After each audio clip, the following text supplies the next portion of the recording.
My parents skipped my college graduation because they couldn't afford it, then spent even more money flying across the country for my brother's birthday party.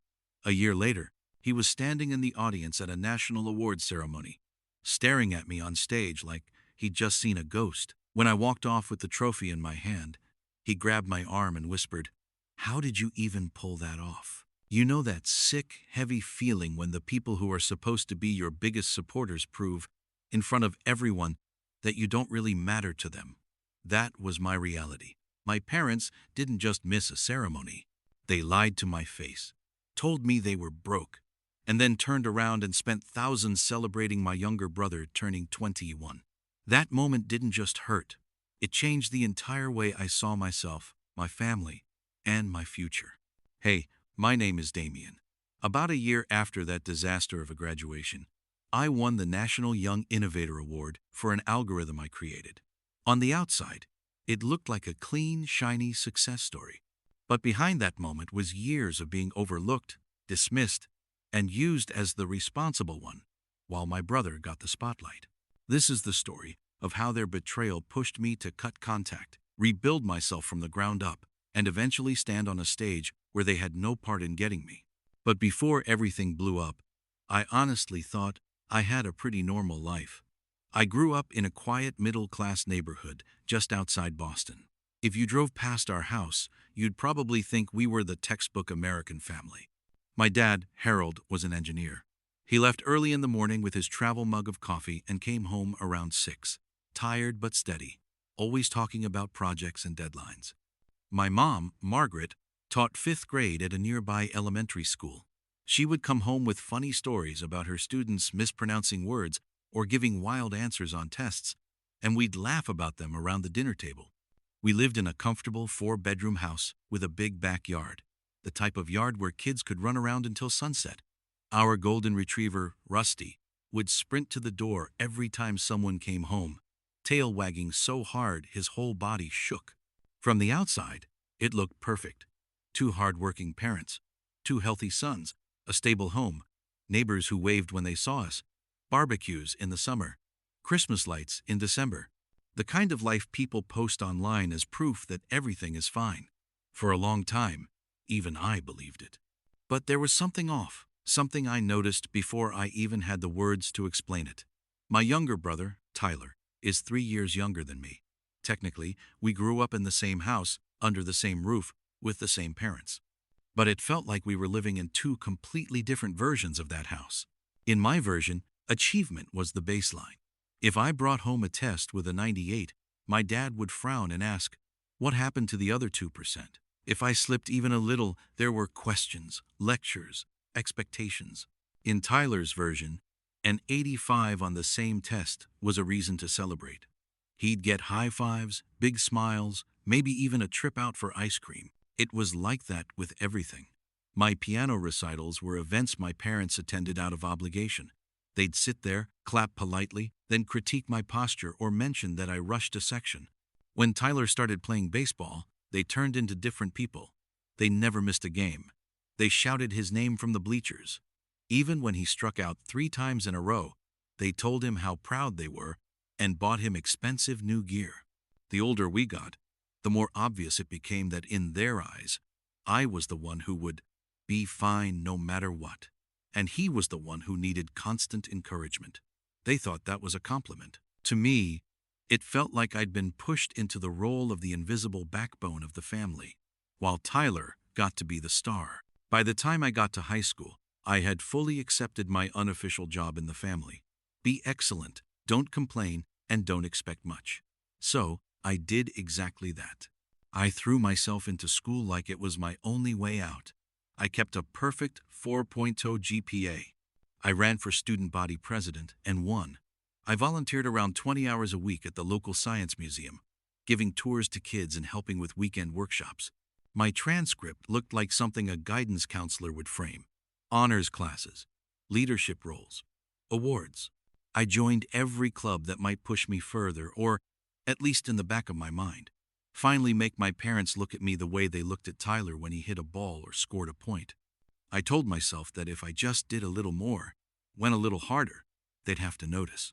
At home, though, My achievements landed with a dull thud. When I became a National Merit Scholar, my dad glanced at the letter, gave a quick nod, and went back to reading the news. When I took first place in the state science competition, my mom smiled and said, "That's nice, Damien," then immediately asked if I had taken out the trash. It wasn't like they were openly cruel. It was worse than that. It was like I was background noise in my own house. Meanwhile, Tyler's world revolved at the center of the family universe. When he made junior varsity basketball, my parents treated it like he'd been drafted into the major leagues. They took us out to an expensive steakhouse, the kind of place where you feel underdressed no matter what you wear. They spent over $500 that night. I know because I saw the bill and felt my stomach twist when I remembered how tight money always seemed when it came to anything related to me. They talked excitedly about hiring a private coach to help him improve, about the gear he needed, about his potential. No one asked about the research project I had just finished. No one brought up the college fair I'd gone to alone the weekend before. Sitting at that table, listening to them plan out Tyler's future while mine barely existed in the conversation, something in me went numb. The only person who really seemed to see what was happening was my best friend, Nathan. He lived 3 houses down and had spent countless afternoons at my place, watching the way my parents reacted to everything. He was there the day I got my acceptance into the National Honor Society. I walked into the kitchen with the certificate, proud and a little shy, and my parents barely looked up. Later, when we were walking back to his house, Nathan shook his head and said, "Your parents are blind if they don't see how exceptional you are. One day, they're going to regret this." Nathan's house became my escape. His parents asked real questions about my classes, my plans, my interests. His mom even came to one of my debate tournaments when both of my parents said they were too busy, then still managed to drive Tyler to a movie with his friends that same night. Being around Nathan's family showed me something dangerous and powerful. Proof that parents could choose to show up. By senior year, I knew deep down that I would never get from my parents what I desperately wanted. So I stopped chasing it and aimed instead for distance. When I started applying to colleges, I didn't just look for good programs. I looked at maps. I wanted miles between me and that house. When that thick envelope from Caltech showed up, it felt like the universe had finally handed me a ticket out. Not just out of Boston, but out of the role I'd been stuck in my whole life. I remember standing in the kitchen, heart pounding, as my parents skimmed the letter I'd been too excited to read silently. Full academic scholarship, one of the best engineering schools in the country, less than 8% acceptance rate. I thought, there's no way they can shrug this off. My dad looked up first. "That's in California, right?" "Pretty far." My mom nodded slowly. "Well, at least with the scholarship, it's practical. We couldn't afford a place like that otherwise." That was it. No hug. No, "we're proud of you." No celebration dinner. Just a quick calculation of how little they would have to spend. 2 weeks later, when Tyler made junior varsity, they dropped hundreds of dollars on a steakhouse and talked about private coaching like it was a necessity. That contrast burned into my brain. Leaving for California was a strange mix of freedom and grief. On the plane, I stared out the window and told myself this was the start of my real life. When I moved into my small dorm room, sharing the space with a stranger and squeezing my whole world into a few suitcases, it still felt better than being in that big house where I felt like a guest. For the first time, every decision, every late night, every early morning was mine. Caltech hit hard from day one. The classes were brutal, the problem sets felt impossible, and everyone around me was brilliant. But instead of scaring me, it woke something up. I spent nights in the library, days in labs, and whatever spare time I had, working a part-time job at the campus computer lab to cover my living expenses. I refused to ask my parents for help. I didn't want to owe them anything. At first, I still called home every week. Those calls followed a script I could have written in my sleep. They'd ask how classes were. I'd say they were tough, but good. I'd mention a midterm I crushed or a project I was excited about. They'd say nice or good job, and then immediately switch to Tyler. His teachers, his games, his friends, his injuries, his prom. I'd sit on my dorm bed, phone pressed to my ear, listening to them describe every detail of his life while mine was reduced to a quick status update. I started spacing the calls out. Weekly became every 2 weeks. Then, once a month. Nobody complained. Nobody said, "We miss you." When they did call, it was usually because they couldn't figure out how to reset a password or their laptop was running slow. I became free tech support with a beating heart. Everything shifted during my sophomore year when I took an advanced algorithms class with Professor Edward Williams. The class was notorious for breaking even the smartest students. I threw myself into it, partly for the challenge and partly because problems made more sense than people did. When the graded midterms were handed back, mine had a perfect score and a note at the top. "See me after class." I walked into his office hours nervous, expecting a lecture about cheating or suspicion about my work. Instead, he smiled. "Damien, your solution to the network optimization problem was elegant. Have you thought about doing research?" That one question changed the trajectory of my life. Working in his lab felt like stepping into a world where my brain was finally useful for something more than surviving. We tackled real problems. We argued over ideas. We chased tiny improvements that could make huge differences. When one of our projects turned into a paper and my approach ended up being the key breakthrough, Professor Williams insisted my name go first. The night the paper was published, he took our small team out to dinner. At the end, he raised his glass and said, "To Damien, whose innovative thinking pushed this project over the edge." Everyone clapped. I almost cried at the table. It was the first time an authority figure had publicly attached my name to something and celebrated it without downplaying it or shifting the spotlight to someone else. When I told my parents about the publication on the phone, my mom said, "That's nice, dear," and then immediately launched into a story about Tyler's college tours on the East Coast. That was the moment I stopped expecting them to ever understand who I was becoming. By the time senior year rolled around, my life looked completely different from the one my parents still pictured. On paper, I was the kind of student universities brag about. I had multiple research papers, an impressive internship under my belt, and a shiny departmental award for outstanding undergraduate research lined up. I'd gone from the kid whose effort was background noise to someone my professors quietly recommended for things I'd never even heard of. At the same time, things at home had only drifted further. My parents still posted everything about Tyler online like he was the family's main character. Photos at his games, shots of him with his friends, road trip pictures from all the colleges they visited with him up and down the East Coast. I scrolled through those posts one night and realized something brutal. They had not visited a single campus with me before I left for Caltech. Not one. Despite all of that, when I found out I would be graduating with highest honors and recognized as the top student in my department, there was a part of me that still wanted them there. Call it hope. Call it conditioning. Call it the version of me that still believed parents should show up for the big moments. Whatever it was, it pushed me to try one more time. 3 months before graduation, I sat down at my tiny desk and wrote formal invitations to my family. I printed them on nice paper, added all the details, and mailed them to my parents' house. Then I did something that took more courage than any exam I'd ever written. I called my mom. "Hey, Mom," I said, trying to keep my voice casual. "I wanted to let you know I'm graduating in May. I'm getting some awards, and I'm sending you and Dad invitations. It would mean a lot if you could come." There was a pause, then that familiar, careful tone. "We'll see, Damien.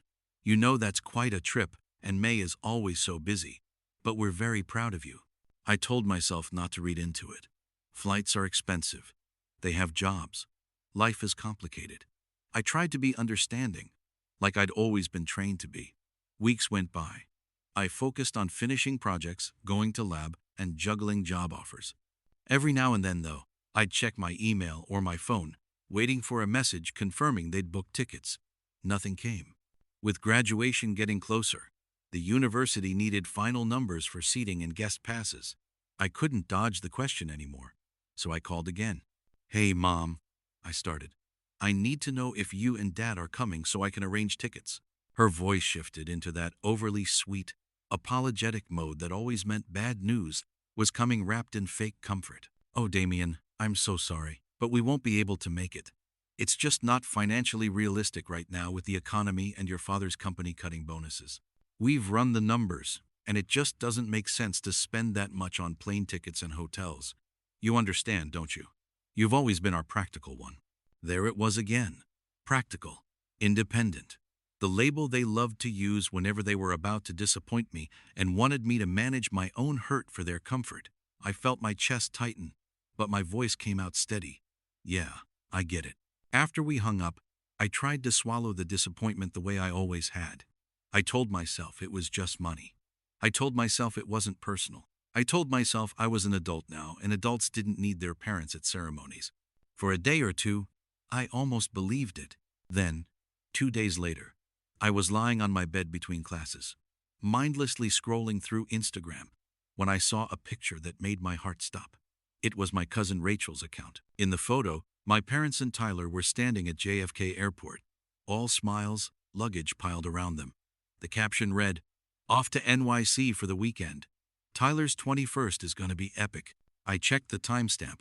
That photo had been posted that morning. My first reaction was confusion. Maybe this was some old picture she was just now posting. Maybe it was from a trip they took months ago. Then I saw Tyler's birthday hashtags. I clicked on Rachel's profile and scrolled. More photos. My family checking into a trendy Manhattan hotel. Tyler posing in a new outfit. A group shot at an expensive restaurant. Cocktails and steaks spread across the table. With each post, the maybe in my head died a little more. My parents had told me they couldn't afford to fly across the country for my graduation. Then they turned around and flew to New York, booked a hotel, and paid for a weekend of celebrations for my brother's 21st birthday. Same month, same rough cost. Different priority. I sat there, staring at my phone, my hands shaking. It wasn't just that they chose not to come, it was that they lied.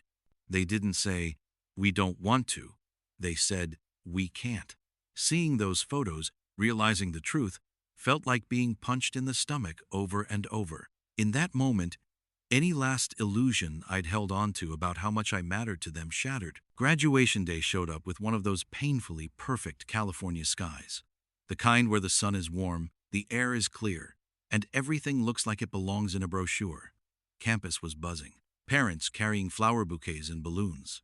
Siblings running around in slightly uncomfortable shoes.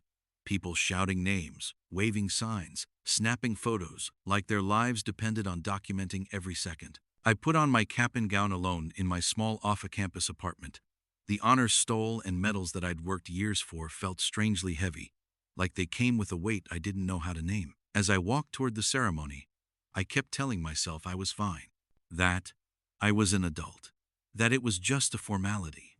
But every time I saw another family huddled around their graduate, fixing their cap or straightening their tassel, a little crack opened up inside me. When I found my seat in the sea of black gowns, I scanned the crowd out of pure habit. I already knew my parents weren't there. I'd seen the proof of where they chose to spend their money and their time. Still, some stubborn part of me searched for their faces. Of course, I didn't see them. For a second, the loneliness hit so hard I felt lightheaded. Then something unexpected happened.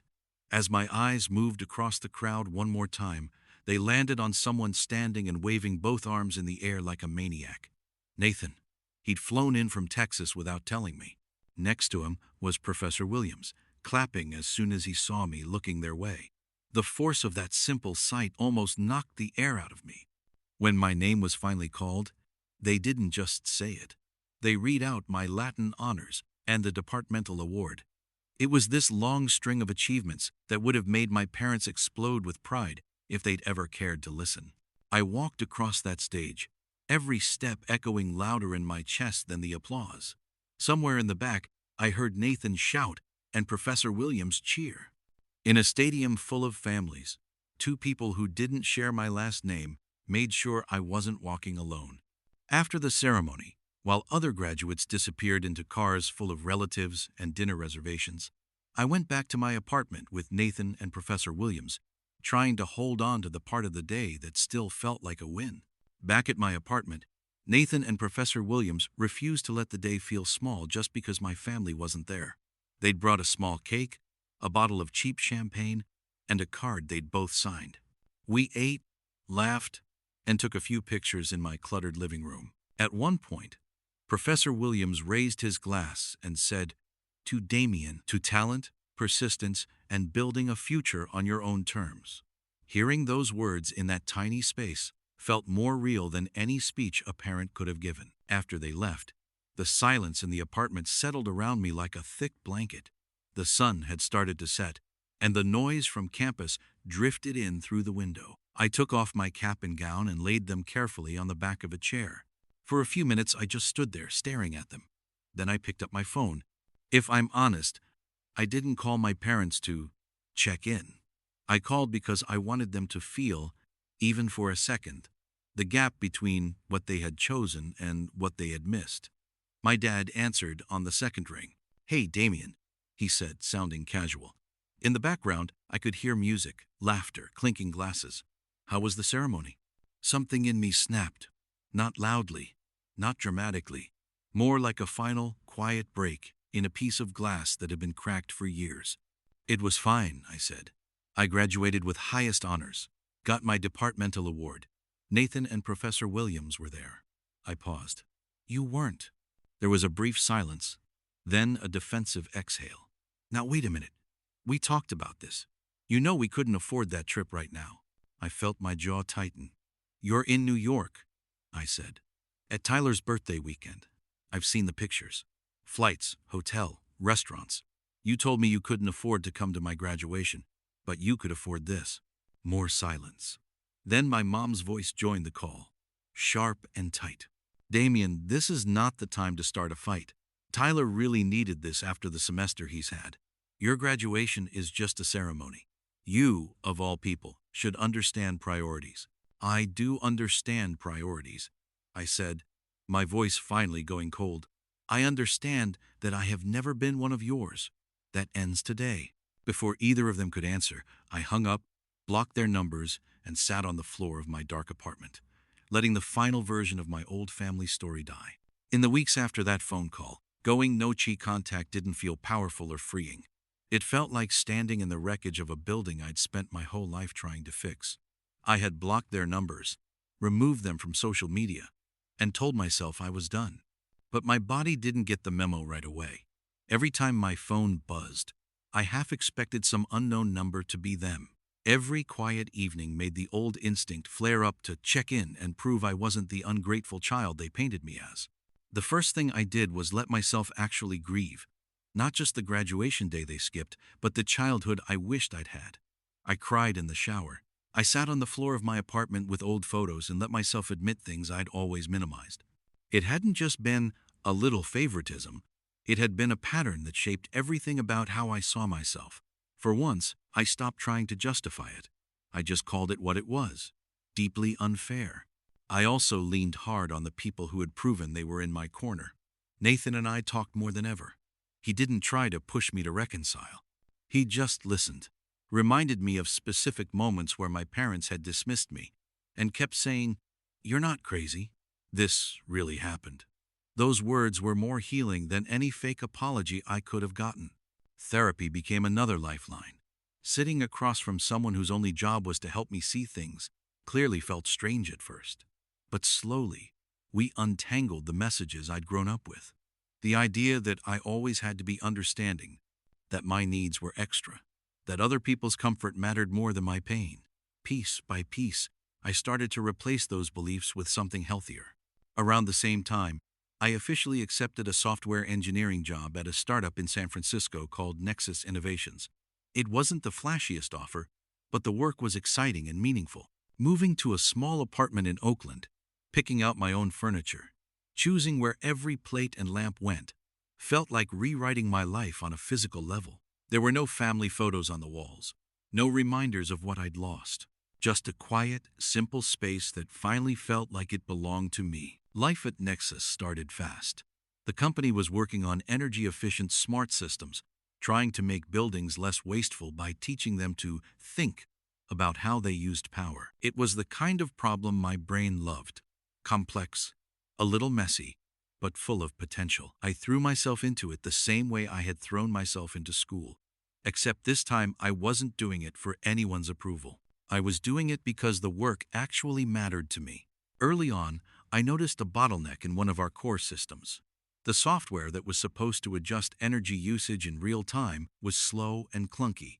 Data came in faster than it could react. I started tinkering with it after hours. sketching ideas on whiteboards, scribbling notes in my phone on the train ride home. Slowly, a new algorithm took shape, one that could process the same information much more efficiently and make smarter decisions on the fly. When I finally showed it to my team lead, I expected a polite, "Nice try." Instead, he called in the CTO. Within weeks, my algorithm was being tested across pilot buildings. The numbers were undeniable. We were cutting energy waste in ways that actually impressed people who had seen every kind of pitch. For the first time in a long time, I felt proud without immediately wondering if someone back home would care. Word traveled. My company nominated me for the National Young Innovator Award. When I got the email, I just stared at the screen for a long time, half waiting for someone to jump out and say it was a mistake. But it was real, I told Nathan. I told a few close friends. I told Professor Williams, who sent me a message that said, "I always knew this was where you were headed." I did not tell my parents. The night of the ceremony, as I adjusted my tie in the mirror, I caught myself thinking about my college graduation, about the empty space where my family should have been. This time, there was no empty space to measure. The people who knew I was there were the ones who had chosen to be in my life. As I headed out the door, I promised myself one thing. This moment would not be about who didn't show up. It would be about the fact that I did. The night of the National Young Innovator Award ceremony felt strangely calm.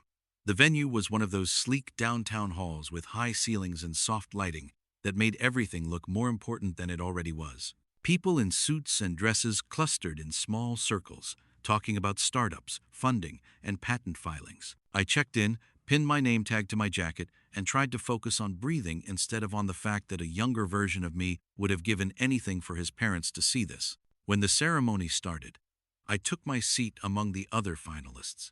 As the host went through categories, reading out achievements that sounded unreal even to me, my mind drifted for a second back to that graduation stage.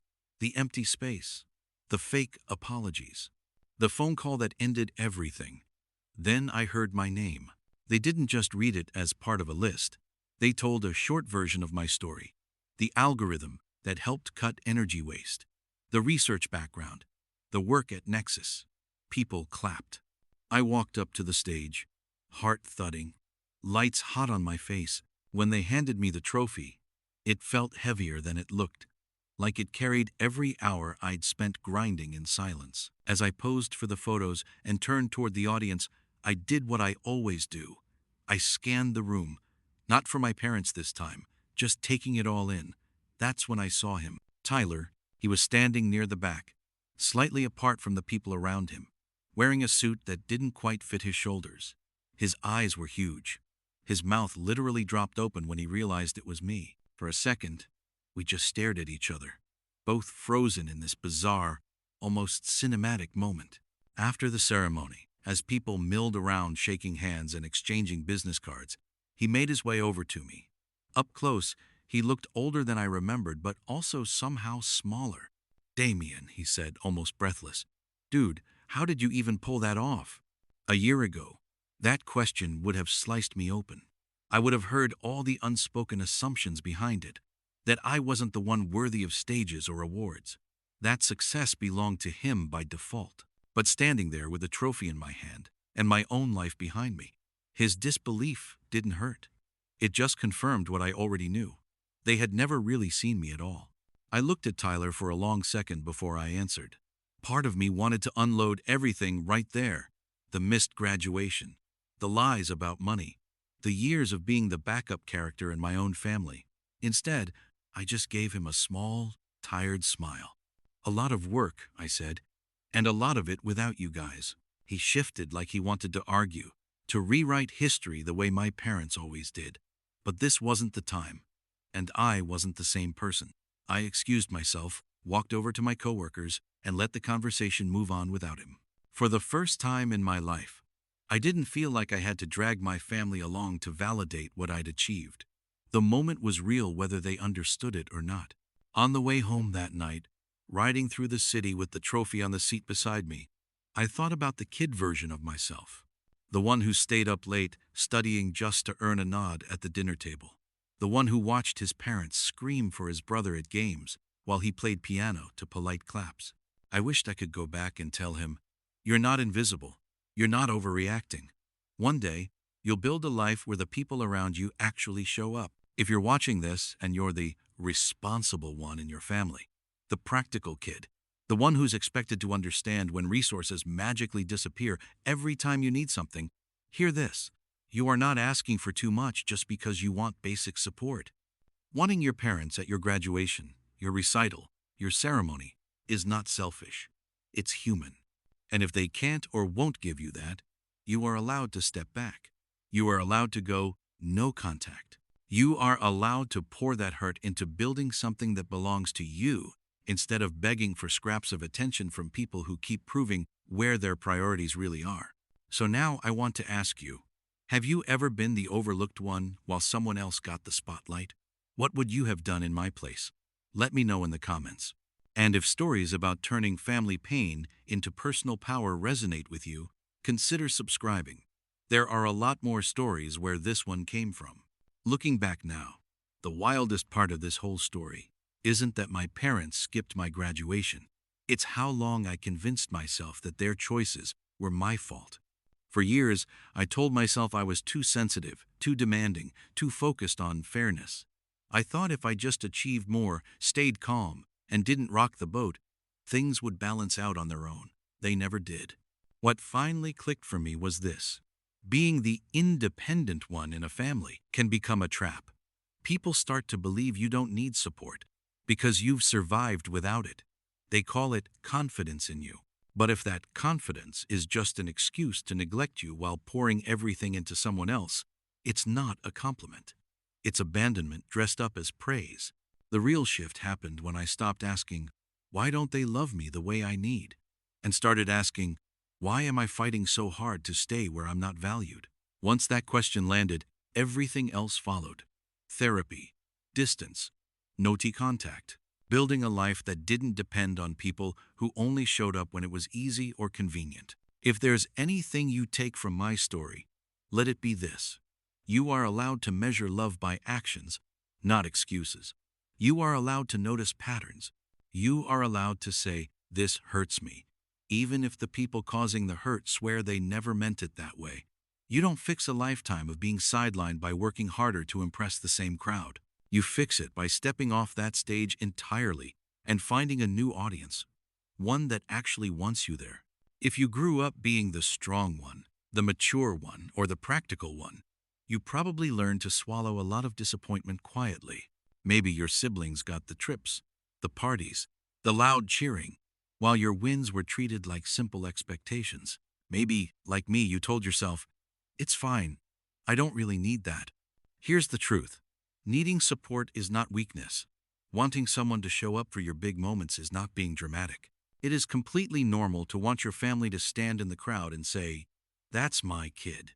When they repeatedly choose not to, that says something about them, not about you. You also don't have to wait for a giant betrayal, like a missed graduation, to take your feelings seriously. The small cuts matter too. The forgotten recitals, the shrug off awards, the way your pain gets minimized while someone else's inconvenience becomes a family emergency. Those are signs. You're allowed to read them. Most importantly, you're allowed to build something beyond that. Chosen family is real. Friends, mentors, partners, even coworkers can become the people who clap the loudest when your name is called. There is no rule that says the people who share your DNA get to define your worth forever. So if you're standing at the edge of a decision, whether it's distance, boundaries, or full no-me contact, this is your reminder. Protecting your peace is not betrayal. Sometimes, it's the first real act of love you ever show yourself. If you made it this far into the story, thank you for listening to more than just the headline moment. It's easy to say, "My parents skipped my graduation," but it takes time to really unpack the years that led up to that kind of choice and the years that came after. Now, I want to hear from you. Have you ever been the overlooked one in your family? The sibling who was expected to be fine while someone else got all the attention, money, or support? Did you ever hit a breaking point? Or are you still trying to decide what to do next? Share your story in the comments. You never know who might read it and feel a little less alone. If you're someone who's navigating complicated family dynamics, estrangement, or the decision to go no-chaw contact, and you like hearing stories about turning that pain into something powerful, consider subscribing to the channel. This isn't just about drama. It's about real people learning to choose themselves, even when it hurts. You can also hit the like button if this story resonated with you, or send it to someone who might need to hear that they're not crazy or ungrateful for wanting basic respect. Most of all, remember this: you are not defined by the people who refused to show up for you. You're defined by what you do next. And if no one has told you this recently, let me be the one to say it: you deserve to be celebrated.